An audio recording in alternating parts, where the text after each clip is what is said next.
নমস্কার, আমি মধুমিতা ঘোষ। আমি অভিষেক নাগ কনসালটেন্সির ফিশারি কনসালটেন্ট। ছাড়াও আমার একটি পরিচয় আপনারা সবাই জানেন, আমি WBCADC-তে ফিশারি অফিসার হিসাবে আছি। আজকের বিষয় হলো আমাদের শিঙি মাছ বা আমাদের যে ক্যাটফিশ কালচার। ক্যাটফিশ কালচারের মধ্যে শিঙি মাছ ক্যাটফিশের মধ্যেই ধরা হয়, এবং তাছাড়া অনেক মাছ আছে যেগুলো ক্যাটফিশের মধ্যে ধরা হয়, যেমন শিঙি, ট্যাংরা, পাবদা, এই ধরনের মাছগুলোকে ক্যাটফিশ বলা হয়। যেহেতু সুর বিশিষ্ট মাছগুলোকেই ক্যাটফিশ বলা হয়।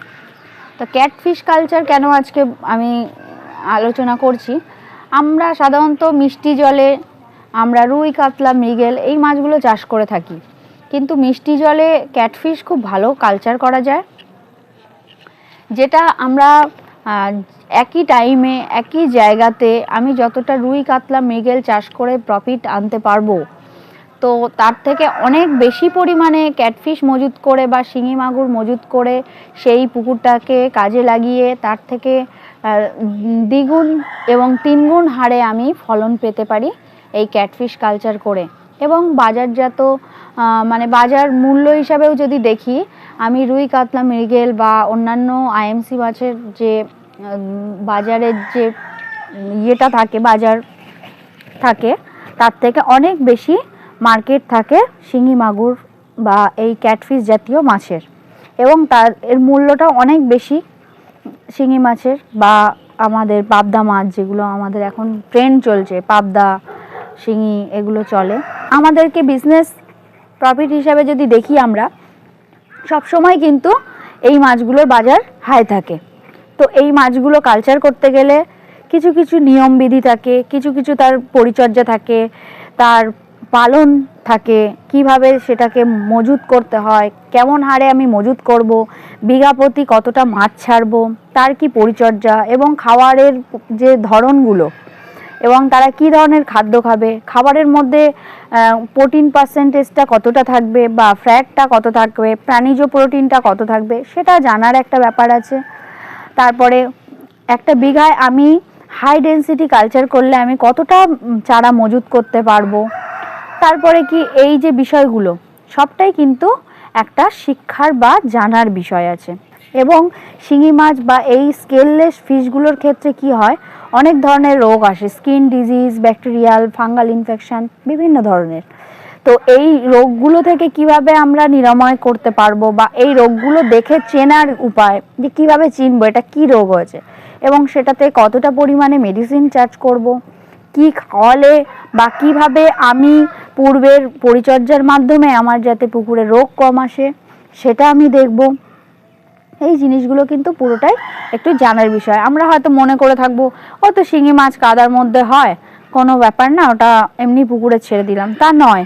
এখন কিন্তু যে কাদার মধ্যে হয় মানে কোনো বোট কাদা বা পুকুরে ভারী গ্যাসযুক্ত বা বহুত দিনের দীর্ঘদিনের পচা পুকুরে যদি আমি শিঙি মাছ ছাড়ি, সেখানেও কিন্তু আমরা ভালো ফসল পাবো না, বা বিভিন্ন ধরনের সমস্যা আসতে পারে মাছের। স্কিন যেহেতু স্কেললেস ফিশ, মানে এদের আঁশ থাকে না, সেই জন্য কিন্তু ভারী গ্যাস বা ভারী বিষাক্ত গ্যাস যদি থাকে, স্কিন ডিজিজের নানান রকম প্রবলেম হয়। কিন্তু আমরা বাণিজ্যিকভাবে কিন্তু লাভবান হতে পারবো না সেই চাষের ক্ষেত্রে। শিঙি মাছ এককভাবেও কালচার করা যায়, এবং মিশ্র চাষের সাথেও শিঙি মাছ কালচার করা যায়, সেই বিষয়গুলো জানার। আমি একটা হিসাব আমি আগের একটা ভিডিওতে দিয়েছিলাম, আপনারা অনেকেই দেখেছেন।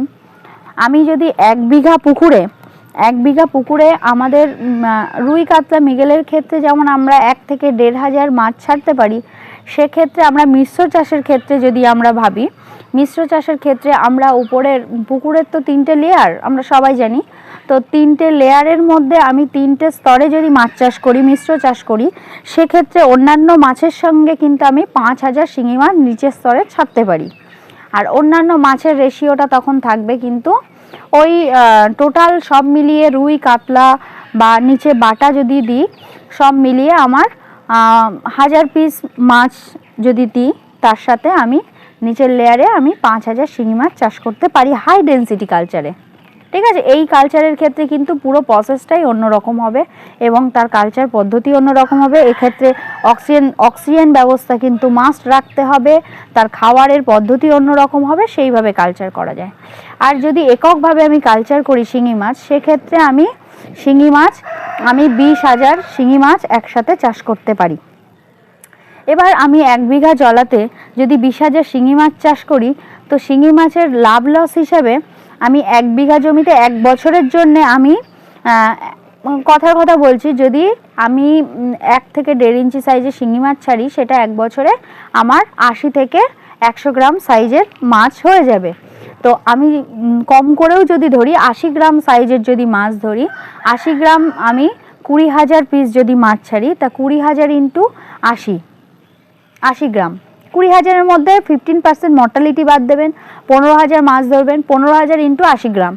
তাহলে আপনারা নিজেরাই দেখতে পাচ্ছেন কতটা পরিমাণে আমাদের এখানে মাছের লাভটা। এবং এই মাছটার সাথে আপনি আড়তে, যদি আমি আড়তের হিসাব যদি ধরি 400 ইন্টু যদি 400 করি, আপনি বুঝতে পারবেন কতটা পরিমাণে এই মাছের ইনকাম করা যায়। খরচা, এবার এর থেকে যদি আমি খরচা বাদও দিই, তাও কিন্তু প্রচুর পরিমাণে একটা লাভ থাকে, যেটা কিন্তু শুধুমাত্র 1 বিঘা জমিতে রুই কাতলা মৃগেল চাষ করে সম্ভব নয়।